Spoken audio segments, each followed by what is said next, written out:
O'zbekiston 2030 strategiyasi doirasida Sirdaryo viloyati raqobat boshqarmasi tomonidan amalga oshirilayotgan chora-tadbirlar va kelgusidagi rejalar bilan yaqindan tanishamiz. Ana shu maqsadda studiyamizga Sirdaryo viloyati raqobat boshqarmasi bosh mutaxassisi Doston Sodiqovni taklif etganmiz. Assalomu alaykum, xush ko'rdik. Keling dastlab O'zbekiston 2030 strategiyasi doirasida raqobat boshqarmasida amaliy ishlar qay tarzda ketayotganligini aytib o'tsangiz, marhamat.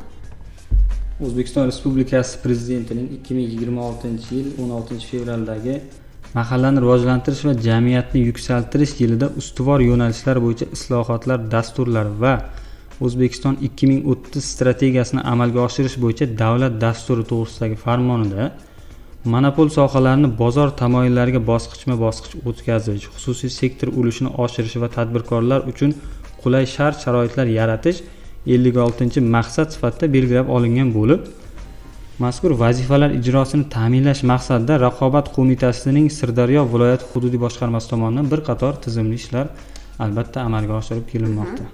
Endi Dostonjon, shu o'rinda savol tug'iladi. Mazkur chora-tadbirlardan biriga aniq misollar keltira olasizmi? Bu haqda nimalar ayta olasiz?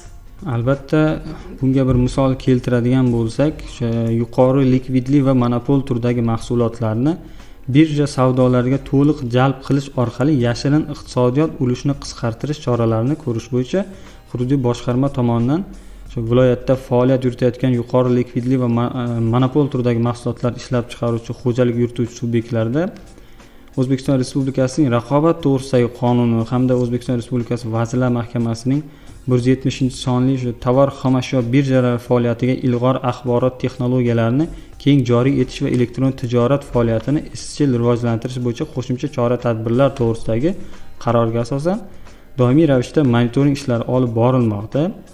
Binobarin viloyatda mavjud 15 ta paxta to'qimachilik klasterlari va yog'-moy korxonalari tomonidan texnik chigit, paxta yog'i, shirot va shiluha mahsulotlari belgilangan grafik asosida birja savdolariga qo'yib borilishi ta'minlab kelinmoqda. Xususan, joriy yilning birinchi choragi davomida 12 ta klaster korxona tomonidan 51 ming tonnadan ziyod texnik chigit, 8 ta klaster korxona tomonidan salkam 10 ming tonnaga yaqin paxta tolasi hamda 2 ta klaster korxona tomonidan 326 tonna paxta yog'i, 1513 tonna shirot hamda qariyb 1000 tonnaga yaqin shulxam mahsulotlari birja savdolari orqali sotilgan.